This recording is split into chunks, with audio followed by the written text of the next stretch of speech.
Pneumonia के संक्रमण से 5 वर्ष से कम आयु के बच्चों की सर्वाधिक मृत्यु होती है।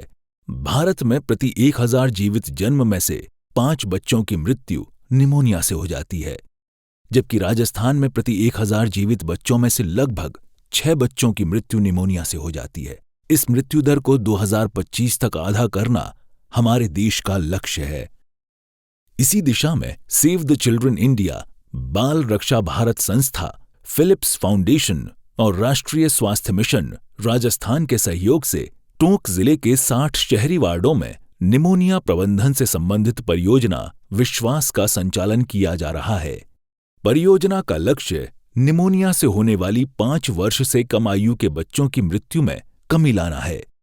निमोनिया प्रबंधन में चिकित्सा अधिकारियों, सामुदायिक स्वास्थ्य अधिकारियों, स्टाफ नर्सों, ANMTC के ट्यूटर्स एवं विद्यार्थियों की क्षमता वृद्धि हेतु परियोजना विश्वास के अंतर्गत जिले में निमोनिया स्किल लैब राज्य स्वास्थ्य एवं परिवार कल्याण संस्थान SIHFW जयपुर के तकनीकी सहयोग से स्थापित की गई है। टोंक में स्थापित ये लैब राजस्थान की प्रथम निमोनिया प्रबंधन स्किल लैब है। स्किल लैब में अभ्यास के लिए 6 प्रकार के स्किल स्टेशन स्थापित किए गए हैं, जहां निमोनिया प्रबंधन का प्रशिक्षण व्यवस्थित रूप से दिया जा सकता है। यहां निमोनिया प्रबंधन में उपयोग होने वाली आवश्यक सामग्री, उपकरण एवं उपचार हेतु प्रयोग होने वाली दवाओं को विभिन्न स्किल स्टेशन जैसे हाथ धोने के कौशल को सिखाने के लिए हैंड वॉश स्टेशन, सांस की गिनती के लिए बच्चे का मैनिक्विन डमी मॉडल, खून में उपस्थित ऑक्सीजन सैचुरेशन का स्तर पता लगाने हेतु पल्स ऑक्सीमीटर, घरघराहट, स्ट्रीडोर व सीटी जैसी आवाज वीजिंग के प्रबंधन हेतु MDI इनहेलर, निमोनिया उपचार की एंटीबायोटिक दवाएं, ऑक्सीजन देने की प्रक्रिया सीखने हेतु ऑक्सीजन कंसंट्रेटर एवं सिलेंडर प्रदर्शित किए गए हैं। इसके अतिरिक्त आशा, ANM, सामुदायिक स्वास्थ्य अधिकारियों एवं चिकित्सा अधिकारियों के लिए निमोनिया प्रबंधन प्रोटोकॉल को भी प्रदर्शित किया गया है। 5 साल से छोटे बच्चों में निमोनिया से होने वाली मृत्यु को कम करना राज्य सरकार की प्राथमिकता है। टोंक जिले में जो स्किल लैब स्थापित की गई है सेव द चिल्ड्रन द्वारा, जो हमारा वहाँ स्टाफ है, डॉक्टर्स हैं, स्टाफ नर्स है और नर्सिंग स्टाफ है, उनका हैंड्स ऑन ट्रेनिंग की गई है ताकि उनको प्रैक्टिकली जो बताया गया है वो अच्छे से फील्ड में जाके उसकी सेवाएं दे सकें बच्चों को। सांस अभियान के तहत निमोनिया के नियंत्रण के लिए स्थापित इस लैब की सहायता से जिले के समस्त चिकित्सा अधिकारी एवं पैरामेडिकल स्टाफ, जिनमें GNM, ANM, लैब टेक्नीशियन और आशा सहयोगी शामिल हैं, उनके कौशल आधारित प्रशिक्षण में काफ़ी मदद मिली है।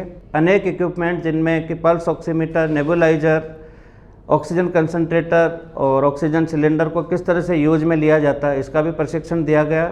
निमोनिया के अर्ली डायग्नोसिस ANM स्तर पर अब हो रहा है। आइए अब हम निमोनिया प्रबंधन में होने वाले विभिन्न स्किल स्टेशन के प्रयोग के बारे में समझें। हाथ धुलाई स्किल स्टेशन।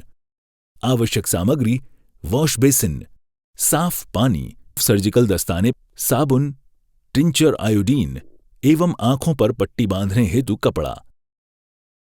उद्देश्य: सही प्रकार से हाथ धोकर स्वयं को और अन्य व्यक्तियों या मरीजों को संक्रमित होने से बचाना।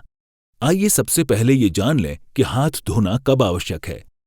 भोजन तैयार करने एवं खाने से पहले और बाद में, शौचालय उपयोग करने के बाद, डायपर बदलने या बच्चों का मल एवं मूत्र साफ करने के बाद, कचरा छूने के बाद, बीमार व्यक्ति की देखभाल करने से पहले और बाद में, घाव का इलाज करने से पहले और बाद में।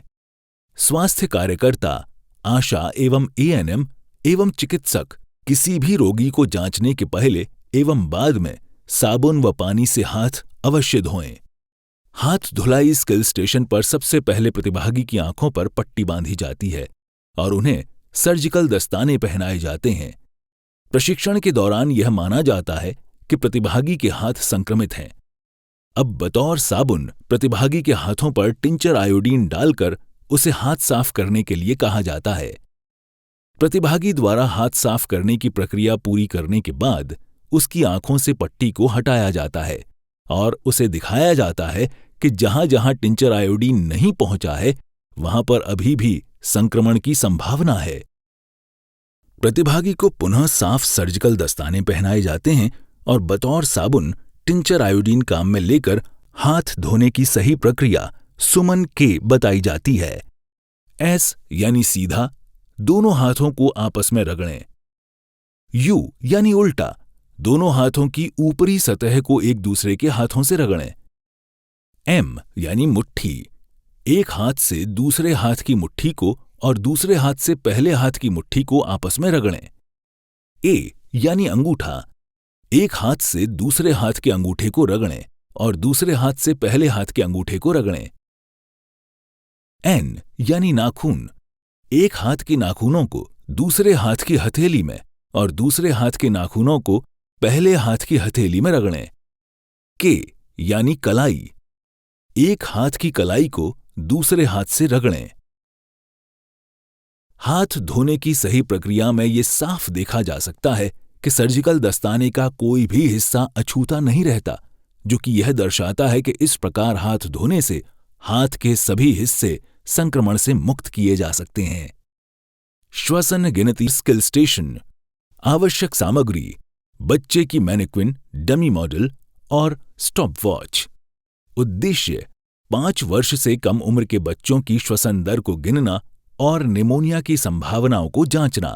सांस की गिनती के आधार पर हम ये पता कर सकते हैं कि बच्चे को निमोनिया है अथवा नहीं है। जब हम सांस की गिनती कर रहे हैं तब बच्चा बिल्कुल शांत होना चाहिए, स्थिर होना चाहिए, बच्चा रोता हुआ नहीं होना चाहिए, डरा हुआ नहीं होना चाहिए और चिड़चिड़ा नहीं होना चाहिए। अगर ऐसी स्थिति है तो पहले बच्चे को शांत करें, स्थिर करें, उसका रोना बंद करें, तब हमें उसकी सांस की गिनती करनी चाहिए। दूसरी चीज़, बच्चा हमेशा समतल जगह पर होना चाहिए। जब हम सांस की गिनती कर रहे हैं तो बच्चा ऐसा नहीं कि इधर उधर ऊपर नीचे हो रहा हो तो हम सांस की गिनती प्रॉपर तरीके से नहीं कर पाएंगे। बच्चों में श्वसन दर गिनते समय हमेशा स्टॉप वॉच का उपयोग किया जाना चाहिए। बच्चों में श्वसन दर को 2 बार गिना जाना चाहिए और यदि श्वसन दर में संदेह है तो दूसरी बार वाली गणना को सही मानना चाहिए। 5 वर्ष से कम उम्र के बच्चों में श्वसन दर कुछ ऐसी होनी चाहिए। बच्चे की उम्र यदि 0 से 59 दिन है और श्वसन दर 60 या 60 से अधिक प्रति मिनट है तो निष्कर्ष ये निकलता है कि गंभीर जीवाणु संक्रमण की संभावना है। बच्चे की उम्र यदि 2 से 12 महीने है और श्वसन दर 50 या 50 से अधिक प्रति मिनट है तो निष्कर्ष निकलता है कि यह निमोनिया है। बच्चे की उम्र 12 से 60 महीने है और श्वसन दर 40 प्रति मिनट से अधिक है तो ये निमोनिया है। Pulse oximeter skill station. आवश्यक सामग्री: टेबल टॉप पल्स ऑक्सीमीटर एवं इलेक्ट्रिक स्विच। उद्देश्य: खून में उपस्थित ऑक्सीजन की सैचुरेशन के स्तर का पता करना। पल्स ऑक्सीमीटर के द्वारा खून में उपस्थित ऑक्सीजन के सैचुरेशन को मापा जाता है। ये खून में उपस्थित ऑक्सीजन संतृप्ति सैचुरेशन का पता लगा सकता है और मरीज में हाइपोक्सिया यानी खून में ऑक्सीजन की मात्रा की कमी की प्रारंभिक चेतावनी प्रदान करता है। पल्स ऑक्सीमीटर के उपयोग से पहले हम यह सुनिश्चित करेंगे कि हमारे हाथ साबुन और पानी से भली भांति धुले हों या सैनिटाइजर से साफ हों। सबसे पहले पल्स ऑक्सीमीटर की जांच कर लें कि यह ठीक ढंग से काम कर रहा है या नहीं। इसके बाद पल्स ऑक्सीमीटर की मीटर रीडिंग को सेट करेंगे और टेबल टॉप पल्स ऑक्सीमीटर के डिस्प्ले को देखेंगे। सेंसर कॉर्ड के दूसरे भाग यानी सेंसर को मरीज की उंगली से इस प्रकार से जोड़ते हैं कि सेंसर अंगुली की त्वचा के संपर्क में रहे। एमॉक्सिसिलिन की दवा एवं gentamicin injection skill station. Dose की गणना, तरीका, प्रबंधन एवं अवधि। आवश्यक सामग्री: एमॉक्सिसिलिन की गोलियां 250 मिलीग्राम, सिरप 125 मिलीग्राम और जेंटामाइसिन इंजेक्शन, डिस्पोजेबल सिरिंज, रुई स्वॉब, ड्रॉपर या चम्मच और हब कटर। इस स्टेशन का उद्देश्य है कि बच्चे में निमोनिया के ट्रीटमेंट के लिए एमॉक्सिसिलिन और जेंटामाइसिन की दवा दी जाती है, तो दवा को किस प्रकार बनाया जाए और किस प्रकार बच्चे को दी जाए, और यदि इंजेक्शन लगाना है जेंटामाइसिन का तो वो किस प्रकार बच्चे को लगाया जाए। बच्चे की उम्र और वजन के हिसाब से एमॉक्सिसिलिन दवा की गणना की जाती है, जो कि हम इस प्रकार से कर सकते हैं कि 25 मिलीग्राम पर किलोग्राम बॉडी वेट के हिसाब से तो एमॉक्सिसिलिन देते हैं, चाहे वो सिरप के फॉर्म में हो और चाहे वो गोलियों के फॉर्म में हो। एमॉक्सिसिलिन की पीने की दवा तैयार करने के लिए सर्वप्रथम या तो डिस्टिल वाटर हो, और डिस्टिल वाटर नहीं है तो घर पर पानी को उबाल करके और उसको बिल्कुल ठंडा करके और उस पानी को सिरप की बोतल पर निशान तक भर लेते हैं, और पानी को भरने के बाद इस दवा को अच्छे से हिलाएंगे। यदि बच्चे की उम्र 6 माह से कम है तो गोली को मां के दूध में घोलकर दवा दें। ये गोलियां डिस्पर्सिबल होती हैं, जिनको मां का दूध निकालकर उसमें घोलकर पिलाएं। जेंटामाइसिन का इंजेक्शन भी 5 मिलीग्राम पर किलोग्राम बॉडी वेट के हिसाब से एएनएम रेफर करने से पहले उसको बच्चे को दे सकती है। बच्चे की उम्र और वजन के हिसाब से इंजेक्शन की डोज दी जाती है। एम्प्यूल तोड़ने के बाद डिस्पोजेबल सिरिंज से दबा लें, एयर बबल्स निकालें और बच्चे को इंट्रामस्कुलर इंजेक्शन लगाएं।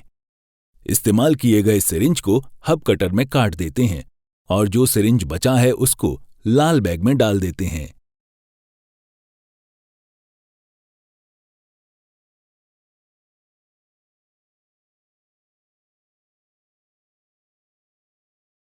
श्वसन उपचार skill station, meter dose inhaler एवं नेबुलाइजर।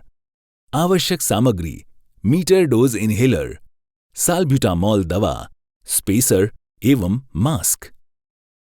उद्देश्य: श्वास नली में सिकुड़न और सूजन होने के कारण बच्चे में होने वाली खांसी, सांस लेते समय घरघराहट और सांस लेने में तकलीफ को कम करना। यदि 5 साल से कम उम्र के बच्चों में सांस लेने के साथ घरघराहट की आवाज आ रही है तो मीटर डोज इनहेलर यानी एमडीआई का उपयोग हमेशा स्पेसर के साथ ही किया जाना चाहिए। एमडीआई के उपयोग के दौरान हम यह सुनिश्चित कर लें कि बच्चा स्थिर है और रो नहीं रहा है। एमडीआई के उपयोग में सबसे पहले इनहेलर की टोपी को हटा दें और अच्छी तरह से हिलाएं और मास्क को स्पेसर के मुंह से जोड़ दें। स्पेसर के स्लॉट में एमडीआई को अच्छे से जोड़ें। स्पेसर से जुड़े मास्क को बच्चे की नाक और मुंह के ऊपर रखें। इसके बाद एमडीआई बटन को दबा दें जिससे दवा स्पेसर में आ जाएगी। अब बच्चे को धीरे धीरे और गहरी सांस लेने के लिए कहें। यदि बच्चे को एमडीआई की एक और खुराक की आवश्यकता है तो दूसरी खुराक 2 से 3 मिनट के इंतजार के बाद ही बताई गई प्रक्रिया अनुसार दें। एमडीआई द्वारा सांस के साथ इनहेल की गई ब्रोंकोडायलेटर मेडिसिन के माध्यम से बच्चे की सांस नली का संकुचन कम हो जाता है, श्वास नली की सूजन भी कम हो जाती है और श्वास नली खुल जाती है, जिससे बच्चे को सांस लेने में परेशानी नहीं आती है। नेबुलाइजर, सांस लेने की नलियों को डायलेट करने के लिए ब्रोंकोडायलेटर का प्रयोग किया जाता है। साल्बुटामॉल जो दवा हमारे पास है इसका प्रयोग किया जाता है, उसके लिए नेबुलाइजर का प्रयोग हम करते हैं। उपयोग का तरीका: नेबुलाइजर उपयोग से पूर्व अपने हाथ अच्छे से धो लें। उपकरण का साफ होना सुनिश्चित कर लें।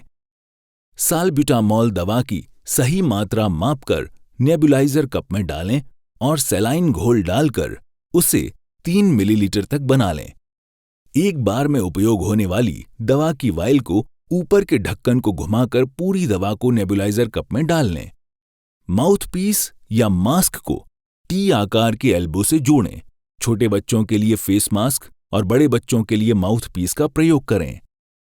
नेबुलाइजर ट्यूबिंग को कंप्रेसर के पोर्ट से जोड़ कंप्रेसर चालू करें और देखें कि नेबुलाइजर में धुंध जैसा अथवा वाष्प जैसा आने लगा है या नहीं।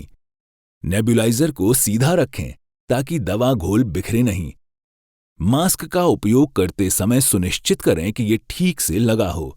बड़े बच्चों में माउथपीस मुंह में डालकर होठों से बंद कर लेने के लिए कहें। रोगी को धीमी गहरी सांस लेने को कहें। यदि संभव हो तो सांस छोड़ने से पूर्व 10 सेकंड सांस रोकें।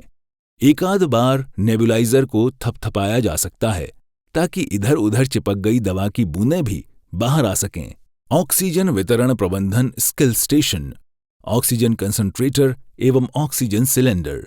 आवश्यक सामग्री: oxygen concentrator, oxygen cylinder, nasal prongs, flowmeter, सांद्रता bottle, humidifier, nasal catheter, mask और ऑक्सीजन हुड।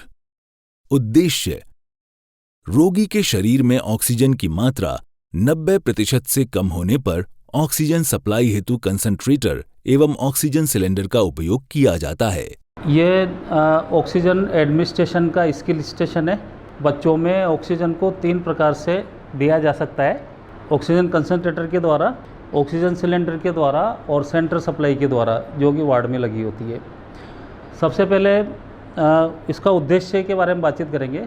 तो ऑक्सीजन देने का उद्देश्य होता है कि या तो बच्चे को रेस्पिरेटरी डिस्ट्रेस हो या फिर हाइपोक्सिया हो, तो ऐसी स्थिति में बच्चे को ऑक्सीजन दिए जाने की आवश्यकता है।